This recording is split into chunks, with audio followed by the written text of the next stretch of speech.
প্লেনটিকে 34,000 fit উপর দিয়ে fly করতে হয়। এদিকে প্লেনের ভিতরে অক্সিজেন ফুরিয়ে যেতে থাকে, তাই পর্যাপ্ত অক্সিজেন পেতে হলে প্লেনটিকে আরো 3,000 ফিট নিচে নামাতে হবে, কিন্তু হিমালয়ের জন্য সেটা সম্ভব ছিল না। এছাড়া সামনে বিশাল ঝড়ের কারণে কিছুই দেখা যাবে না। এটা যেন ক্যাপ্টেনদের কাছে সুইসাইড করার মতো। একদিকে অক্সিজেনের ঘাটতি, অন্যদিকে প্লেন ক্র্যাশের ভয়, তার উপরে আবার আকাশকে ডেকে রাখা ভয়ানক ঝড়। অন্যদিকে কেবিন ক্রুদের ম্যানেজার নান সকলকে জানিয়ে দেয় তারা ককপিটের প্রেসার হারিয়ে ফেলেছে, তাই সকলকে শক্ত করে সিট বেল্ট পরে থাকার জন্য অনুরোধ করে। এদিকে কন্ট্রোল রুম থেকে প্লেনের সাথে যোগাযোগ করার জন্য চেষ্টা চালিয়ে যেতে থাকে। তারা রেডিওতে বলে প্লেনের সামনে বিশাল হিমালয় রয়েছে, আর সেখানে তাদের আরো 3,000 ফিট নিচে দিয়ে যেতে হবে, না হলে পর্যাপ্ত অক্সিজেনের অভাবে তারা মারা যেতে পারে। ক্যাপ্টেন লিউ তার সর্বোচ্চ দিয়ে প্লেনকে কন্ট্রোল করার চেষ্টা করে। সে প্লেনকে যতটা সম্ভব নিচে দিয়ে চালানোর চেষ্টা করে, এমনকি ককপিটে প্রচন্ড বাতাস এবং বরফের টুকরার কারণে সামনে কি আছে সেটা দেখা অসম্ভব হয়ে পড়ে। অন্যদিকে সোশ্যাল মিডিয়ায় এই খবর ভাইরাল হলে প্লেনের ভিতরে থাকা যাত্রীদের আত্মীয় স্বজনরা এয়ারপোর্টে এসে কান্নাকাটি করতে থাকে।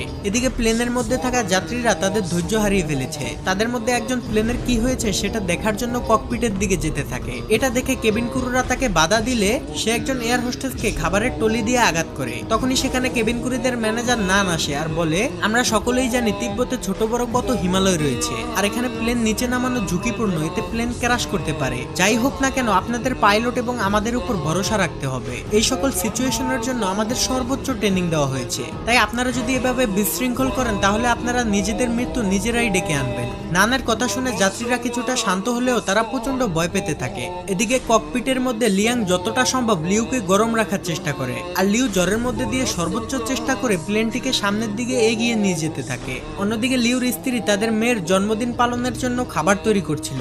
তখনই তাকে কেউ একজন ফোন করে লিউর বিপদের কথা জানায়। ফলে সে আতঙ্কিত না হয়ে তার মেয়েকে সান্ত্বনা দিতে থাকে, কারণ তার অগাধ বিশ্বাস তার স্বামী প্লেনটিকে সঠিকভাবে ল্যান্ড করাতে পারবে। এদিকে লিউ প্লেনের ভিতরে আস্তে আস্তে অজ্ঞান হয়ে যেতে থাকে। সে তার চোখের সামনে দেখে তার স্ত্রী আর মেয়েকে নিয়ে সে একসাথে জন্মদিনের কেক কাটছে, কিন্তু তখনই লিয়াং লিউকে জাগিয়ে দেয়। এরপর লিউ দক্ষতার সাথে ওই কালো মেঘের মধ্যে দিয়ে প্লেন চালিয়ে নিয়ে যেতে থাকে। কন্ট্রোল রুমে থাকা সবাই রাডারে দেখতে পায় প্লেনটি ঝড়ের মধ্যে সব থেকে বিপজ্জনক জায়গা দিয়ে যাচ্ছে, যেখান থেকে বেঁচে ফেরা প্রায় অসম্ভব। তারা সকলে যেন নিস্তেজ হয়ে একটি সিনেমা দেখছে। কন্ট্রোল রুমের ম্যানেজার বলে এখন সবকিছুই পাইলটের হাতে, এমনকি বাইরে যাত্রীদের আত্মীয় স্বজনরাও তাদের জন্য দোয়া করছে। এদিকে প্লেনের ভিতরের পরিস্থিতি আরো খারাপ হয়ে যায়। প্রচন্ড ঝাঁকুনির কারণে প্লেনে থাকা যাত্রীদের ব্যাগগুলো তাদের গায়ের উপরে পড়তে থাকে। ঠিক তখনই প্লেনটি হঠাৎ রাডার থেকে অদৃশ্য হয়ে যায়। এটা দেখে কন্ট্রোল রুমের সবাই হতভম্ব হয়ে যায়। সবাই মনে করে প্লেনটি হয়তো ক্র্যাশ করেছে।